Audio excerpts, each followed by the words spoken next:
안녕하세요. 신학의 근육을 키워주는 신학펀치 시즌2. 저는 진행을 맡은 최선아입니다. 반갑습니다. 오늘도 제 옆에는 함께 링에 올라오실 두 분 나와 계세요. 먼저 권영경 교수님. 네, 숭실대 기독교학과의 권영경입니다. 네, 김학철 교수님. 네, 안녕하세요. 연세대에서 기독교 가르치는 김학철입니다. 네, 반갑습니다. 지난번에 우리 시작할 때는 결혼 생활에 대해서 이야기를 잠시 나눴었는데 오늘은 자녀분들 얘기 좀 나눠볼까 해요. 자녀분들과 어떻게 잘 소통하고 계신가요? 그 자녀들한테 대화를 구걸하지 않습니다. 오, 웃으시는데. 왜냐면 이제 애들하고 얘기하고 싶거든요. 근데 애들은 우리한테 관심이 없거든요. 그쵸. 그러니까 뭐 맨 처음에 좀 시도하다가 구걸하지 않는 걸로. 아, 왜냐면 구걸하지 나도 내 않겠다. 인생 즐거우니까 너도 너희 인생 즐거워라. 그 중에도 닮은 자녀분이 있잖아요, 본인과. 저는 저 닮은 사람 애가 하나 있다고 생각하는데 미안하죠. 왜요? 꼭 그래야만 했을까? 아, 꼭 그래. 꼭 유전자는 닮았나. 어쩔 수 없구나. 하나님의 장난이 너무 심하신 거 아닌가? 뭐 어쩔 수 없이 받아들여야죠. 뭐. 그래서 오늘의 질문입니다. 동정녀 탄생은 사실인가요? 뜬금이 없는데요. 우리에게는 다 부모가 있고 자신과 닮은 자녀도 있고 저 스스로도 나와 닮은 부모님이 계시잖아요. 그럼 예수님은 본인과 닮은 부모, 하나님이시겠죠? 그리고 마리아도 닮았나요? 어떻게 되는 건가요? 동정녀 탄생이라는 게 처녀의 몸에서 나오신 거잖아요. 그러면은 예수님은 마리아와 닮았나요? 제가 안 봐서 모르죠. 아, 그러니까 뭐 어떻게 생겼는지는 알 모르는데 수는 없다. 다만 그냥 성경으로 추측할 때 그것도 구약에 있는 걸로 추측할 때는 그분이 외모가 볼품이 없다.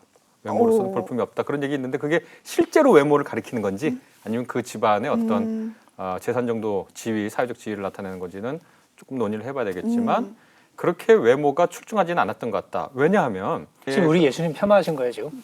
아니, 좀 되게 사실을 사실대로 말하는 잘생기셨다고 겁니다. 폄하라는 것은 사실이 아닌 걸로 얘기하는 건데 그냥 저는 그렇게 얘기하는 건데. 그러니까 갑자기 왜냐하면 목소리가 줄어드셔. 아니 전혀 줄어들지 않습니다. 왜냐하면 네. 이 그리스 신화 같은 데를 보면 외모지상주의의 끝판왕이거든. 제가 생각할 때는 그리스 신화보다 더 오래된 게 이제 길가메시 서사시인데 길가메시 서사시에 보면 길가메시 엄청 잘생겼다는 얘기부터 시작하거든요. 몸짱이다, 얼짱이다, 뭐 목소리 끝내준다, 머리카락도 멋지다. 쫙 그런 얘기 나와요. 모세도 뭐 숨겼다 그러는데 그 부모가 숨겼다 그러는데 모세가 잘생겼대요. 잘생겨서 숨겼지. 그러니까 어떤 당시 생겼어 봐. 영웅의 자질 중에 하나가 잘생긴 거예요. 그럼 예수님은요? 그런데 그 얘기가 없는 거 보면 예수님의 외모에 대해서는 굳이 그렇게 내세울 네. 필요도 없었을 거지만 그래도 너무너무 잘생긴 미남이었으면 누구라도 한마디 어디 외경에 한마디라도 예수님께서 잘생기셨었어. 이런 말이 남아있을 네. 것 같은 기대를 할 수 있는데 그런 말이 전혀 없는 거 보면 우리도 모두 희망을 갖게 됩니다. 외모가 그렇게 인생 사는데 그렇게 크게 중요한 건 아니구나. 역시 그리스 로마 신화나 저 길가메시보단 기독교인인 게 낫다. 위로가 하나님을 많이 되시나 봐요. 닮았겠죠. 저는 위로받고 삽니다. 우리가 외모에 대해서도 얘기하고 뭐 부모와 뭐 자식 관계에 대해서도 이야기를 해봤는데 오늘 저희의 사실 주제는 동정녀 탄생에 대한 이야기예요. 이 질문을 드린 거는 동정녀 탄생을 못 믿는 건 아니거든요. 모든 크리스찬들이 여기에 대해서는 뭐 의심 없이 다 믿어요. 하지만 비크리스천들한테 봤을 때는 이 얘기는 너무 얼토당토 않는 얘기일 수도 있다라는 거죠. 처녀의 몸에서 예수님이 나왔다는 것 자체가 말도 안 되고 그러면 성경 자체는 말도 안 되는 이야기니까 믿을 수 없는 이야기를 담고 있는 책이고 이렇게 신뢰성이 떨어질 수도 있다라는 거예요. 그래서 오늘 묻고 싶은 게 바로 동정녀 탄생은 사실인가요? 제가 말 많이 했으니까 공 교수 마시겠어요? 제가 먼저 할까요? 아니 쓸데없는 얘기 잔뜩 해놓고 말만 했다 그러면 말 어떡해요? 많이 했잖아요. 쓸데없는 말을. 못생긴 얼굴에도 들고 다니고. 이렇게 신학계 교회사 이야기는 제가 뭐 좀 더 잘 알지는 못하고요. 이제 다만 그냥 신약 성경 내에서만 보면 좀 참 다양한 게 입장이 보인다. 그 얘기를 일단 가지고 시작해도 좋을 것 같은데 네. 우리 그 예수님의 탄생을 얘기하는 복음서가 이렇게 두 개가 있죠. 그러니까 복음서가 4개인데 두 복음서는 예수님 탄생에 대해서 관심이 하나도 없고 그러니까요. 예. 근데 이제 마태복음하고 누가복음에 나오는데 그 두 경우 모두 이제 동정녀 탄생이라는 이제 아이디어를 이렇게 전해준단 말이죠. 그래서 이제 그것 때문에 우리가 이제 예수님의 동정녀 탄생에 대해서 이렇게 믿고 얘기를 많이 하는데 이제 반면 신약 성경의 다른 부분으로 가면 예수님의 동정녀 탄생 이야기가 이렇게 전혀 관심이 없어요. 가장 대표적인 이제 바울 같은 경우인데 바울 같은 경우는 이제 예수님의 성육신에 관해서 얘기를 꽤 뭐 하거든요. 네. 그리고 이제 여자에게서 낳았다라는 표현도 쓰고 네. 그래서 유대인으로 낳았던 율법 아래 낳았다는 얘기도 하고 그러는데 여자에게서 낳았다는 것이 중요하지 동정녀 탄생이 중요하지는 않았었고 근데 특별히 또 이제 이게 더 이렇게 재미있어 보이는 게 바울은 하나님이 성령의 능력으로 생명을 주시는 얘기를 많이 하는데 그래서 아브라함 얘기를 하면서 아브라함의 아들 중에 네. 이스마엘이 있고 이삭이 있고 두 아들이 있는데 그 둘을 구분할 때 하나는 하나님이 약속을 해주셔서 태어났다. 하나는 그냥 인간적으로 태어났고 근데 하나님이 약속을 해주신 게 뭐냐면 인간적으로는 태어날 수 없는 늙은 아브라함과 사라에게서 그러니까 하나님 손을 댄 거지. 그러니까 손을 대서 태어난 거거든요. 그것을 이제 사도 바울은 갈라디아서에서 성령으로 낳았다고 표현을 해요. 네. 성령으로 잉태한 거예요. 그러니까. 근데 보통 누가복음에 보면 성령으로 잉태했다는 표현이 이제 예수님에게 적용이 되거든요. 네. 근데 바울이 만약에 이 복음의 능력, 그러니까 하나님의 생명의 능력을 얘기할 때 성령으로 잉태한 것의 중요성을 얘기하고 싶었다. 그랬을 때 만약에 바울이 예수님의 동정녀 탄생을 분명히 알고 있었으면 그게 가장 중요한 데이터가 됐을 거예요. 그렇죠. 근데 바울은 예수님에 대해서는 그 얘기를 일치하지 않고 그냥 다윗의 후손으로 났다. 여자에게서 났다. 혹은 로마서 9장 같은 데 가면 유대인으로 태어났었다 하는 정도의 얘기만 한단 말이죠. 그리고 이제 성령으로 잉태된 거 얘기할 때는 이삭 같은 사람을 얘기를 하고 네. 그러고 이제 쭉 읽어보면 바울의 복음을 우리가 받아들이고 믿는데 예수님의 동정녀 탄생이 필요하냐면 전혀 필요하지 않아요. 그냥 여자에게서 나시기만 하면 돼요. 네, 바울 같은 경우도 그렇고 또 이제 히브리서 같은 거 예수님의 성육신을 되게 강조하는데 그 히브리서에서도 우리와 똑같은 존재가 되셨다는 거 무지 강조해요. 우리가 똑같은 혈과 육을 가진 존재가 되었고 죽음의 공포를 가진 존재가 되셨다. 그리고 우리가 똑같은 시험을 받았다. 그리고 이제 순종을 배우셔야 됐다. 뭐 이런 얘기를 해나가는데 그런 얘기를 할 때도 예수님의 동정녀 탄생을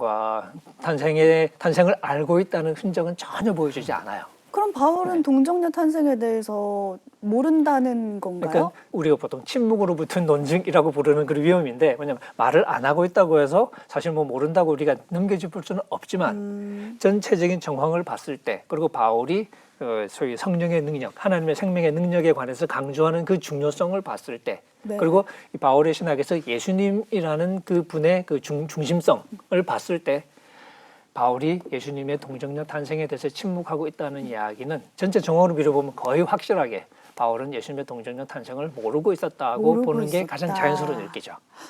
그러니까 바울은 동정녀 탄생을 몰랐을 가능성이 거의 확실하고 그거 없이도 하나님의 구원의 복음을 이해하는데 아무런 문제가 없었던 거죠.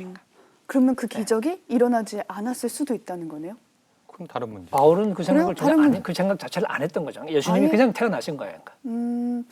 동정녀의 기적은 동정녀의 탄생은 너무 중요한 사건이라고 알고 있어서. 근데 그 아까 말씀하신 것처럼 제가 늘 어떤 거를 대할 때는 역사 비평적인 시각, 그다음에 정경 비평적인 시각 두 가지 가져야 된다 그러는데 지금 쭉 정경에서 어떻게 나와 있는지 말씀해 주셔서 저도 거기에 말을 보태면 마가복음은 마태나 누가보다 먼저 기록되었을 거라고 신약학자들이 많이 얘기하거든요. 네. 전혀 동정녀 탄생에 대한 얘기가 없이 시작을 하죠. 그 전승이 전해지지 않았으니까 몰랐을 수 있어요, 마가가. 네. 근데 재밌는 건 요한이거든요. 요한을 연구하는 많은 학자들에 따르면 누가복음 정도는 알았을 거라는 거예요. 그리고 누가복음을 알았던 흔적들을 발견하고요. 근데 요한에도 동정녀에 관한 얘기가 전혀 없죠. 그러면 전혀 없이 그냥 로고스가 사르스, 그러니까 말씀이 육이 되었다고 그렇게 하거든요. 말씀이 육이 되었다라고 할 때 이 동정녀 탄생에 대한 아이디어를 알고 있음에도 그거 없이 예수님의 그 성육신 사건을 말하고 그거 없이 복음을 완성해서 말할 수 있었다고 요한은 생각한 거죠. 그러니까 동정녀 탄생을 신약 성경 전체로 놓고 보면 네. 마태복음하고 누가복음에 독특하게 나타나 오히려 그게 독특한 거라고 얘기할 수 있을 거예요. 신약 성경에서 보면. 그리고 그걸 모르는 사람은 모르는 채로 아까 말한 바울이나 마가 같은 경우에는 몰랐다고 우리가 가정을 한다고 하면 모르는 채로 자신의 복음서를 쓸 수 있었고 복음에 대해서 설명할 수 있었어요. 그리고 요한 같은 경우에는 그것을 알았어도 그거 없이 복음을 설명하고 복음을 전할 수 있었어요. 물론 바울이나 마가나 요한이 처한 상황이 동정녀 탄생을 통해서 전달할 신학적 메시지 이런 것들이 없기 때문에 굳이 동정녀 탄생을 언급하지 않았을 수도 있고 그의 어떤 학자들은 그러니까 그거 없이 성육신 없이 요한은 자기 복음을 충분히 설명할 수 있었다라고 주장하는 학자가 있고 어떤 학자들에 따르면 오히려 요한의 복음을 전개하는데 요한의 성육신론 로고스가 사르스 육이 됐다라고 하는 이 로고스 기독론을 전개하는데 이 동정녀 탄생 이론이 오히려 방해가 돼 가지고 알면서도 쓰지 않았다 이렇게 주장하는 학자들도 있을 정도거든요. 그러니까 재밌죠 그렇게 생각을 하게 되면. 그럼 쓴 사람도 있고 안 쓴 사람도 있다 하면은 그렇게 중요한 사건은 아니라는 건가요? 이제 우리가 일단 이제 짚고 넘어갈 게 동정녀를 우리가 믿고 안 믿고는 일단 나중에 다시 다뤄야 될 문제고, 그러니까 사실이라고 믿건 안 믿건 이제 그거 관계없이 동정녀 탄생을 믿어야만 기독교 복음이 성립되는 그런 교리는 아니다 하는 사실을 좀 확인하는 거죠. 그러니까 성육신은 중요하죠. 네. 하지만 동정녀 탄생이 있어야만 기독교 복음이 말이 된다라고 말할 필요는 없는 것이니까. 그러니까 중심적인 교리 가르침은 아닌 거예요. 근데 이게 사실 자체는 이제 따로 얘기해야 될 거고, 네. 그러니까 동정녀 안 믿으면 다 끝장나라고 말할 그런 사안은 아니라는 거죠. 그럼 동정녀 교리를 왜 만드신 거죠? 우리가 따로 물어야죠. 교회사 학자들한테 물어봐야 됩니다. 우리는 교회사 너무 최근의 일이라 아니요. 여기 나오신 이유가 있단 말이죠. 여기에 대답을 해주셔야 됩니다. 일단 이제 우리가 이렇게 바울 같은 경우는 그랬다, 히브리서도 그랬다. 그리고 이제 우리가 성육신은 얘기하지만 이제 동정녀 탄생 이야기는 이제 마가복음하고 이렇게 누가복음하고 마태복음에 나오는데 네. 그 두 가지를 우리가 이제 어떻게 처리할 거냐가 문제인데 이제 사실 뭐 예수님이 그러면 이렇게 나사로를 살렸냐? 그러면 이제 대부분의 기독교인들 살렸다고 그러겠죠. 그렇죠. 그런 일이 없었다고 해서 복음이 예수님이 뭐 이렇게 얘기가 이렇게 엉터리냐 그렇지는 않겠죠. 그러니까 중요한 사건이지만 이게 중심적인 사건은 아니죠. 그래요? 그것처럼 이제 동정녀 얘기라는 게 그러니까 동정녀 탄생을 안 하고 그냥 일반적인 탄생하셨으면 기독교 복음이 다 꽝이네. 그건 아니라는 거죠. 근데 예수님의 권위가 좀 떨어질 수도 있는 거 아니에요? 그 기적이 사실이 아니라면은? 그럴 이유가 있을까요? 그래요? 하나님께서 로고스이신 예수께서 사르스가 그러니까 육으로 오신 그 어마어마한 은혜의 사건에 감격할 수 있는데 그 사건만으로 감격하는데 왜 그게 권위가 떨어지죠?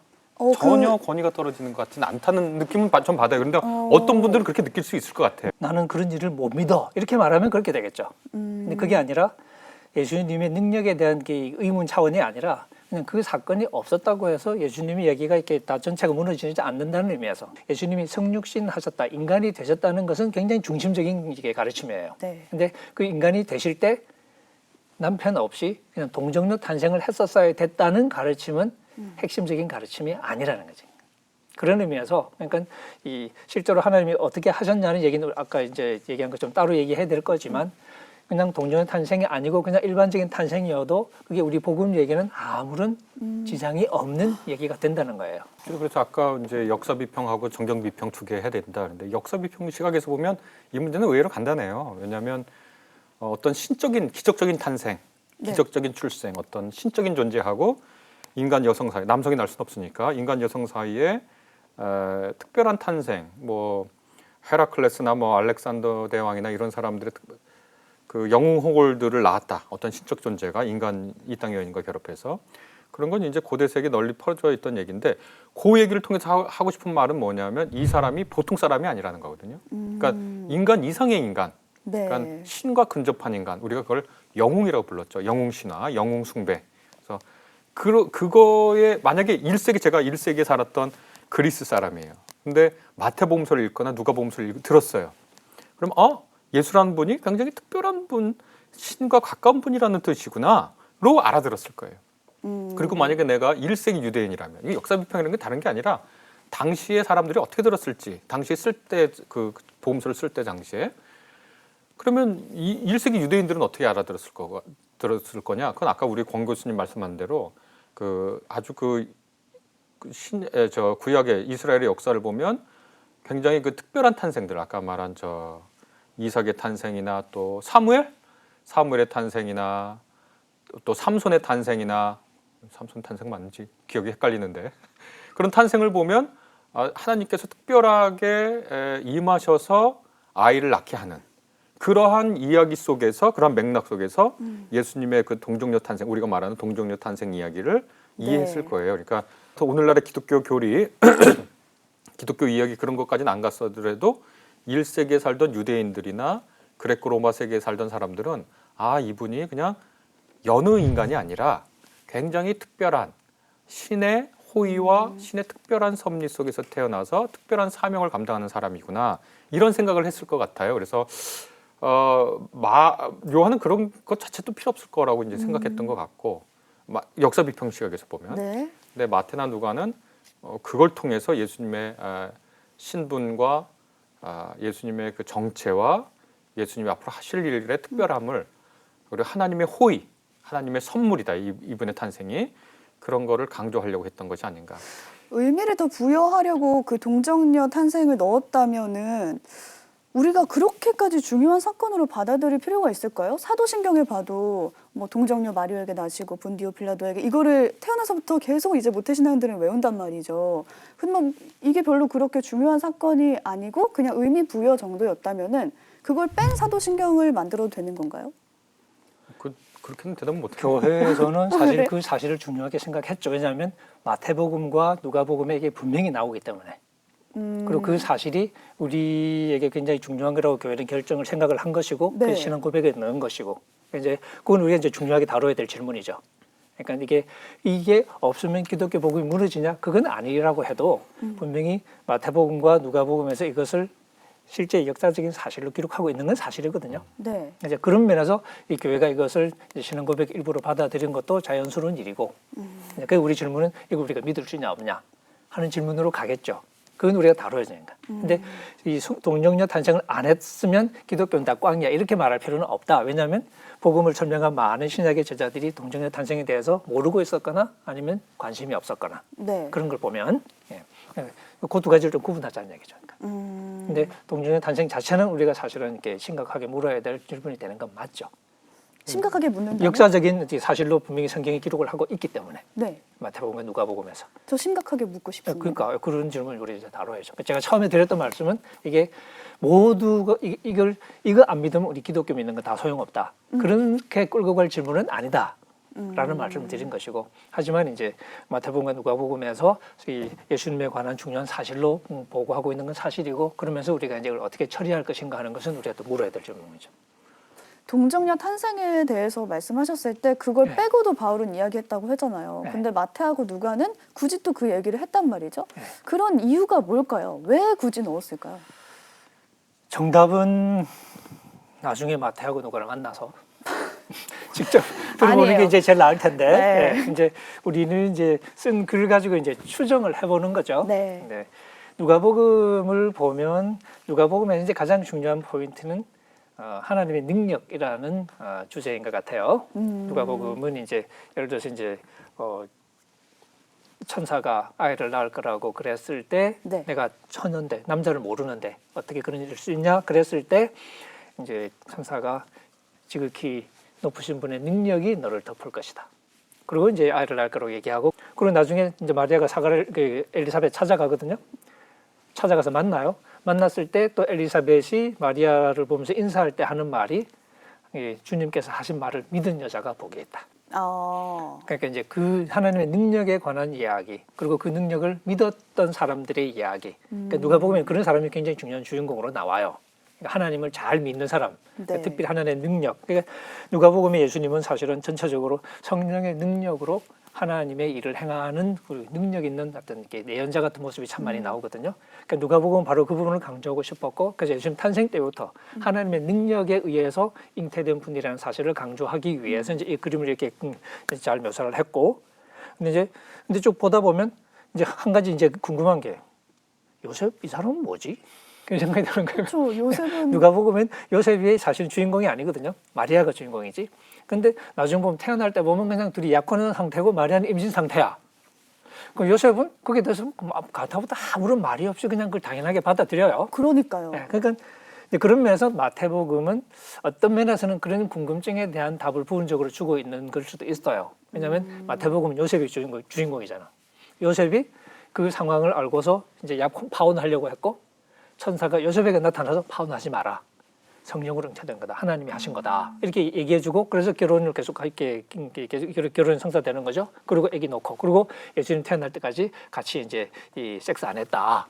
그런 얘기도 나오고 이게 모든 설명은 아니겠지만 뭐 그런 우리가 가질 수 있는 어떤 그런 부분을 약간 해소해주는 요셉의 좀 이렇게 불편한 입장을 어느 정도 설명해주는 뭐 그런 게 이 의도도 있지 않았던가 하는 생각이 들고요. 그러니까 그게 부분적인 설명이겠죠. 네, 어쨌든 이 두 사실을 놓고서 그 두 사실을 가지고 누가복음 특별히 하나님의 능력에 의해서 이루어졌다는 사실을 유난히 강조하고 있고 그래서 이 그림을 소개를 했고 근데 동정녀 탄생 이야기를 안 한다고 하나님 능력 얘기를 못하냐?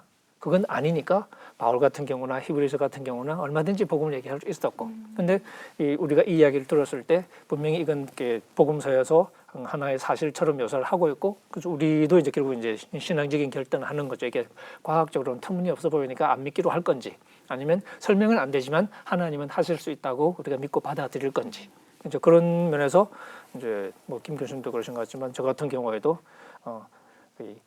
우리가 무언가를 믿고 안 믿고를 결정할 때 예를 들면 구약 같은 뭐 우리가 여리고 이야기를 지난번 한번 했었는데 그 얘기할 때도 그건 말도 안 되는 거 안 믿어의 차원이 아니라 전체적인 이야기의 흐름을 봤을 때 이것은 역사적인 의도를 전면에 내세워서 이거 아니면 꽝이야 그런 얘기가 아닌 것 같다.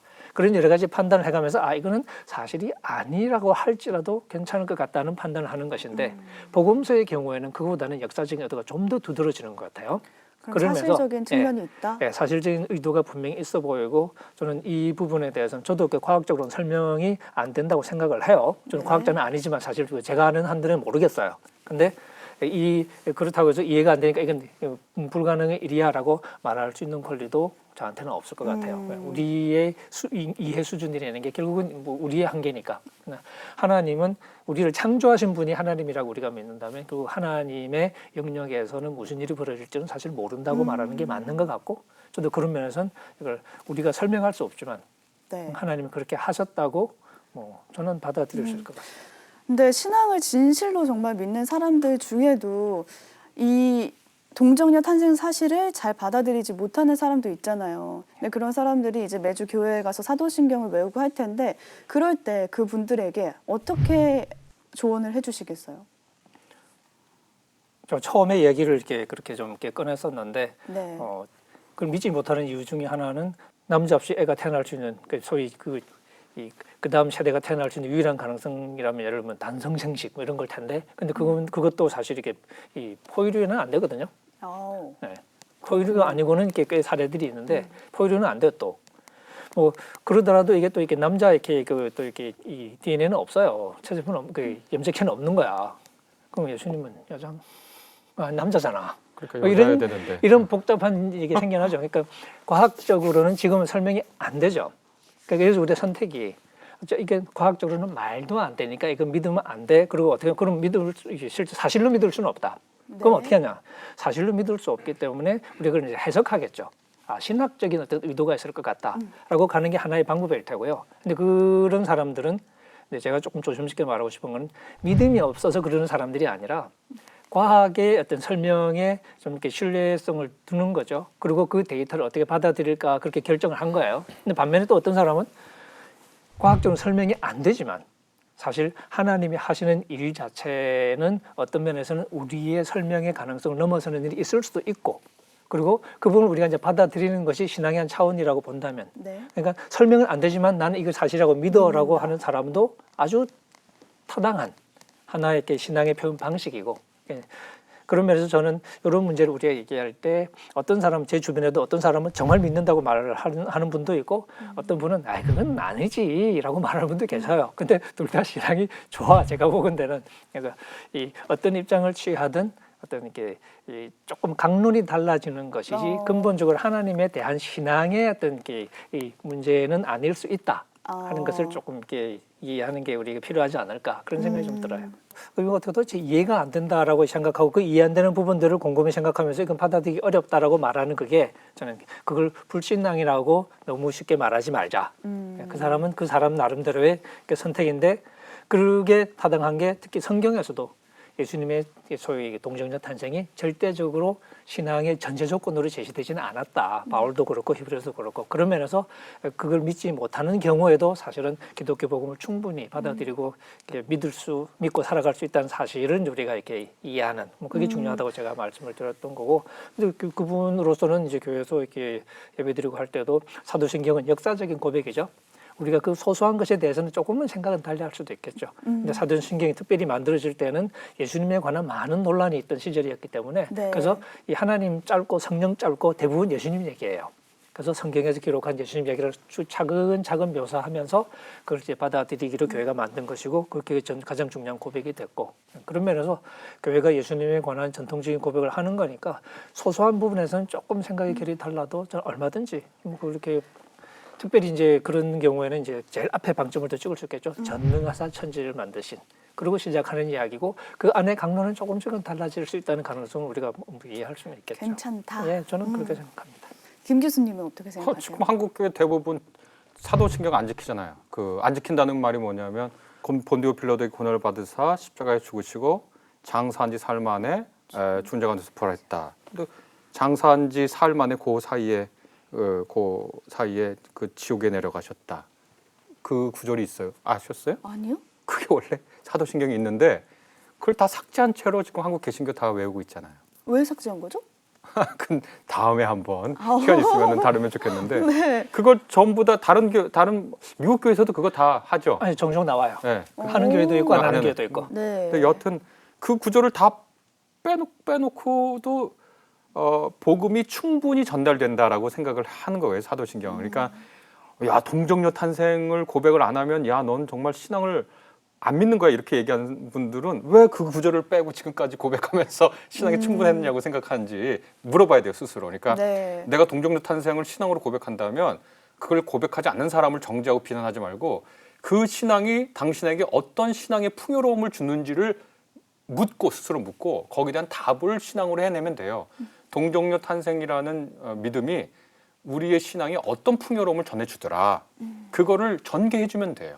그래서 신앙의 풍요로움을 위해서 그걸 얘기해주면 되지 남을 정죄하는 도구로 그걸 쓸 필요는 없는 거예요. 왜냐하면 아까도 얘기했듯이 이미 사도신경 그렇게 그대로 고백해야 된다 그러지만 그 한 구절 빼고 오랫동안 했어요. 한국 개신교도 지금 심지어 모르는 분들도 많고 그래서 그게 이제 사도신경에서 그 문제가 걸린 데는 거기에 마음에 걸려서 요거 하나 때문에 기독교 신앙을 다 포기한 건 너무 이상하고 그거 정 마음에 안 들면 그걸 괄호 안에 잠깐 넣어도 되겠죠. 묵음으로 왜냐하면 이미 그 지옥에 내려가셨다.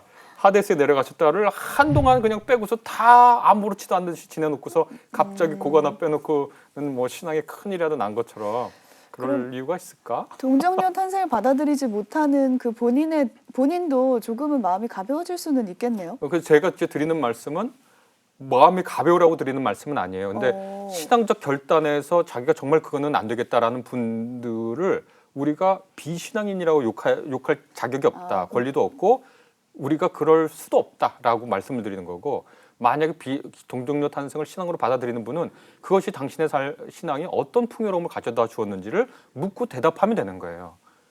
그렇게 하자는 거지 마음 가볍게 하라고 그분. 그거 안 믿어도 돼요. 이렇게 하려고 하는 건 아니에요. 제가 오늘 두 분과 이야기를 나누면서 저 스스로도 복음의 기적을 성경에서 발견할 때 어떻게 보면 좋을까라는 생각을 하게 됐는데요.